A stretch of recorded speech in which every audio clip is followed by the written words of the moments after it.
I'm Elsie. And I'm Debbie. And we're two sisters Southern cooking.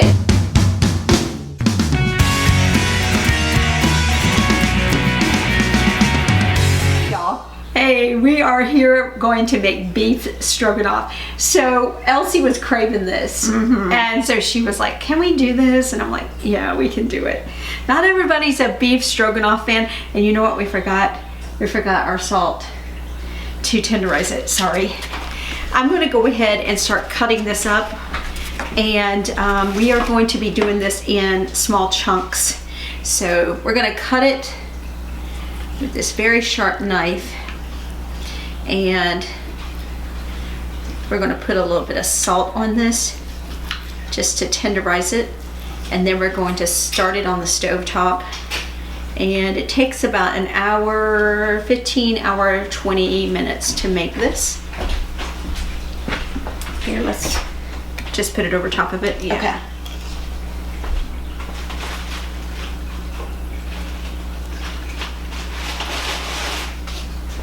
I hate using the good chinette, but I don't want to put that meat back onto that container that we just rinsed. Okay, so I'm going to go ahead and just start cutting these up into little chunks.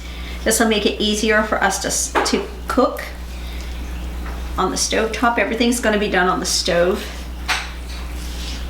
And of course, we're going to be doing the wide noodles also, but we're going to do that closer to the time of us getting ready to serve it, because those will get mushy really quick. So,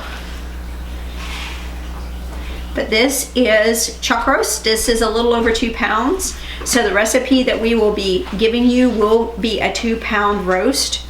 So there's no such thing as an exact science with the poundage on these. So if you think hamburger helper stroganoff is good, wait till you try the homemade stuff. oh yeah, There's no comparison. there is none whatsoever. Now the stroganoff for the hamburger helper, that's made with like the ground beef. So Exactly. So That's why I this say here, there's no comparison whatsoever. so this here is the chuck roast, and we're going to cook this until it's tender. Now there is one thing we're not putting in it that normally comes in it, because most of us around here don't like mushrooms, but mushrooms do go in it. We do put that in the recipe if you want it. It's an option. But we're just not putting mushrooms in. I think what I'm going to do is I'm going to get rid of this here, this muscle here. Get that out of the way. There's almost like a skirting on this for the muscle here. And I think I'm gonna see if I can cut this off too. This here will actually make your meat tougher, so you want to get rid of that if you can. And that's just the muscle between the layers of the meat. All right, so what I'm going to do is I'm going to go ahead and finish this off screen. And I know you don't want to be sitting here watching me cut meat up for the rest of the day, so meet us at the stovetop. Hey y'all, it's Debbie. So I'm going to go ahead and get started with the beef stroganoff. So I have this on medium heat, and I'm going to go ahead and get the butter melted. Now this is going to require 1 stick of butter. It is 4 ounces. So I'm going to go ahead and get that ready. And then we're going to put our beef in, and we're going to cook that quickly. You just want it to be browned on the outside, and then we're going to add our onions. So we have a very small amount of onion to go into this. And then we're going to add in our flour, our condensed beef broth, and then after that cooks for a little bit, we'll add in our mustard. It's just regular yellow mustard. It's prepared mustard. And then we're going to let it cook for about an hour until it's tender, and then at the very end we'll add in sour cream and chicken broth. You can do white wine if you wanted. Yes, and you could do white wine, and then we'll season it with salt and pepper, and we'll go from there. All right, we're almost ready to start here.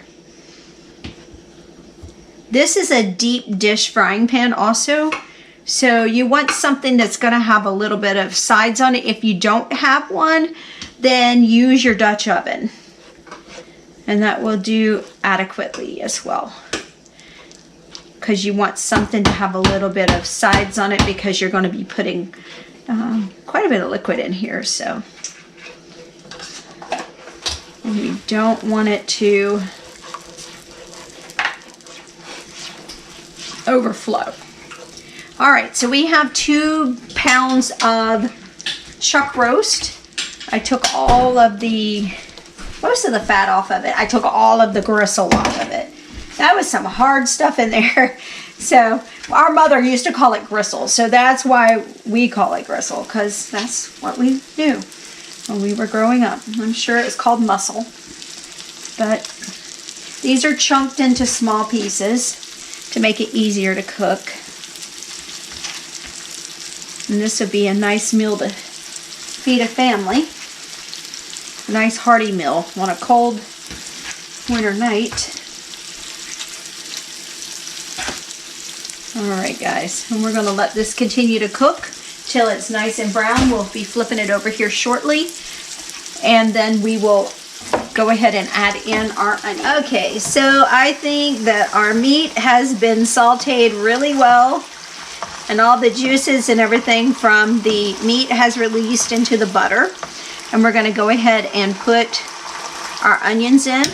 We used a regular onion, but if you want, you can use a scallion and use the white portion only. So you're going to cook this for about 5 minutes until the onion is tender, and then we'll do our next step. Okay, y'all, it's been about 6 minutes, so we wanted to get rid of some of the liquid in here. So we're going to go ahead and put our flour in with the juices, and we're going to actually lower our temperature down a little bit here. I don't want it to start clumping too much. We just want to get rid of the flour taste in this.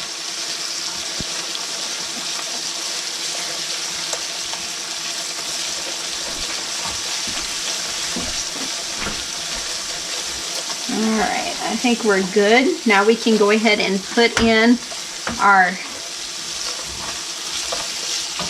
condensed beef broth.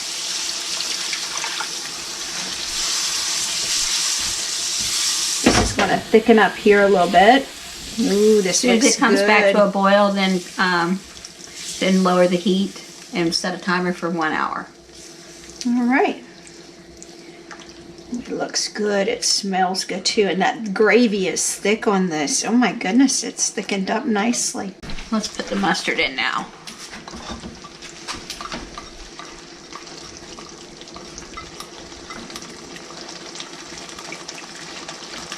Because of how thick the gravy is, I'm going to turn it down just a little bit.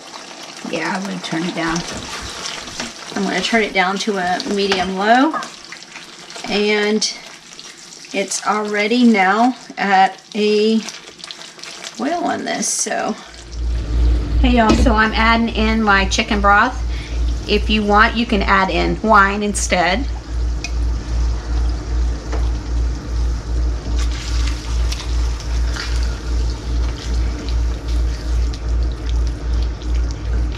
Oh, that looks so good. Alright, I'm going to let this cook for about 15 minutes, and then we'll add in our sour cream after we turn the burner off. Before we cover this back up, we figured we probably should put in our black pepper. So after 15 minutes, we turned off the stove, and then we added in the sour cream. We added a 1/3 cup of sour cream, and then we mixed it until it was creamy. I'm telling you, this is so delicious. It's actually pretty easy to make this dish. You could probably make this dish within an hour and 20 minutes and serve it up for your supper. We started our egg noodles right after this. Hey y'all, so it's time for the taste test. So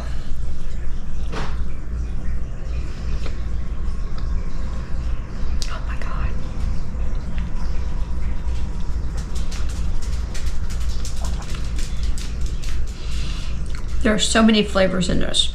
It's delicious. Oh my gosh.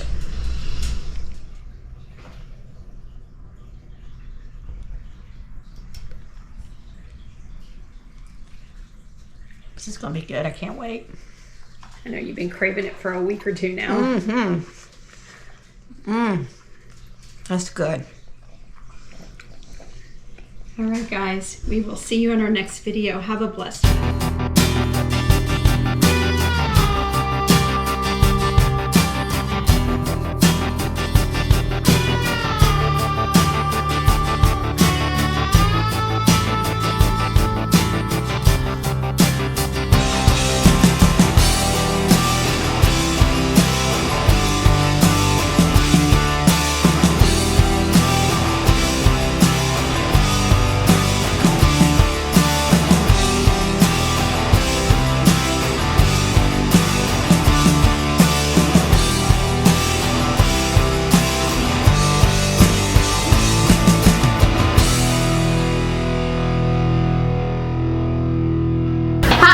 I'm Elsie. And I'm Debbie. And we're Two Sisters Southern Cooking. Please like, share, and subscribe. Thank you.